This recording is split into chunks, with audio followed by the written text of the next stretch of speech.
il est important de pouvoir s'entraider et il est important aussi de pouvoir garder sa liberté. Parfois, en essayant de sauver les autres, on peut prendre trop de place et empêcher leur libre expression. Le premier couple de nos patriarches et matriarches qui réunit Abraham et Sarai, qui à la fin de la paracha de la semaine dernière sont devenus Abraham et Sarah, met en place une relation de couple qui est à la fois un exemple et surtout un endroit de réflexion par rapport à ce que peut être le couple et la façon dont il peut évoluer. Il y a une redéfinition de leur identité. Et de deux façons, Abraham et Sarah posent des questions sur ce qu'est le couple. La première des deux façons, c'est la façon dont Abraham demande à Sarah, dans les situations difficiles, de le protéger en disant qu'elle est sa sœur. On l'a vu la semaine dernière et on le voit cette semaine. La semaine dernière, c'était en Égypte. Cette semaine, c'est avec Avimelech. Abraham dit à Sarah, dis s'il te plaît que tu es ma sœur. Imrina achoti at. Dis que tu es ma sœur car tu es une belle femme. Abraham prend conscience de la beauté de Sarah.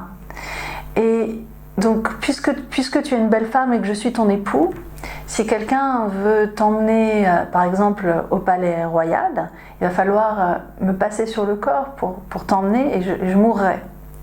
Et donc ici, la solidarité, de façon intéressante, se met en œuvre d'une façon un peu contraire à l'instinct qu'on pourrait en avoir, à l'intuition anti-intuitive, puisque c'est Sarah qui va protéger Abraham en disant qu'elle est sa sœur. De telle sorte que c'est Dieu lui-même qui devra intervenir et protéger Sarah. Donc c'est un des points de solidarité qui existe entre Abraham et Sarah. Sarah protège Abraham et obtient par là même la bénédiction divine. L'autre point qui vient en contrepartie, c'est que Sarah est extrêmement discrète. Elle est en deçà, elle est derrière, elle est de l'autre côté de la porte, et c'est ce qu'on voit au tout début de notre paracha, dans le chapitre 18 de la Genèse. Et on le remarque à travers l'intervention divine à nouveau, puisque Dieu, par l'intermédiaire des anges, dira à Abraham, « Où est Sarah ta femme? Aïe Sarah ishtecha, où est-elle? » Ah, elle est dans la tente. Et ensuite, les anges font prendre conscience à Abraham de la réaction de Sarah. Et qu'est-ce qu'elle a fait? Qu'est-ce qui se passe pour elle quand elle entend la nouvelle de sa prochaine maternité? Et donc les anges demandent à Abraham, dans le verset 13 du chapitre 18, « Lama zetzachaka Sarah ». Pourquoi est-ce qu'elle a ri? Tu sais pourquoi elle a ri? Tu sais ce qui se passe du côté de ta femme? Et les anges continuent et s'adressent même directement à Sarah qui est dans la négation de ses sentiments, puisqu'elle dit non, j'ai pas ri, non, pas du tout. Il y a une difficulté d'admettre les sentiments.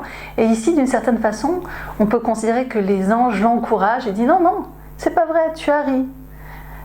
Voilà, et puis ça s'arrête là et il n'y a pas de problème avec ça, mais il y a ici un rire qui s'est mis en place.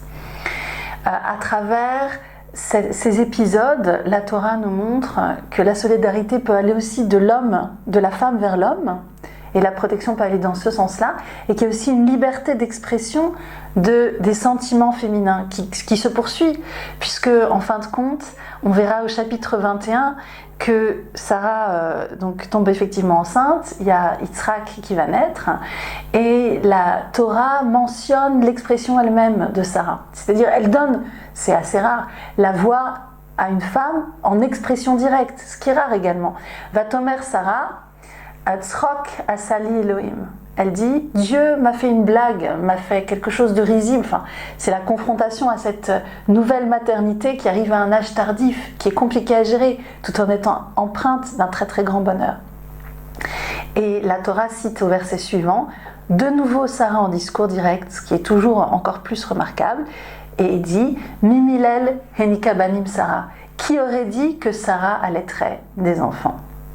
Et donc elle prend sa revanche sur la rumeur publique et elle la prend à double titre puisque le Talmud Baba Metzia nous dit que en réalité le mot banim est au pluriel, c'est-à-dire que Sarah n'a pas allaité qu'un seul enfant, Mais qu'au jour du banquet donné en l'honneur de Yitzhak, Dieu a fait un miracle, c'est-à-dire qu'un miracle presque, enfin, à l'envers en tout cas en faveur de Sarah, puisque le sein de toutes les mères s'est tari, et que c'est Sarah elle-même qui a eu le plaisir, après tellement d'attentes, si on imagine la scène, c'est assez amusant, mais qu'elle a eu la possibilité d'allaiter tous les enfants, tous les bébés, donc de 0 à 3 ans, hein, c'est la période d'allaitement traditionnelle, tous les enfants qui étaient présents au banquet, et donc de poser sa maternité, de faire briller et faire rayonner sa maternité vis-à-vis de tout le monde.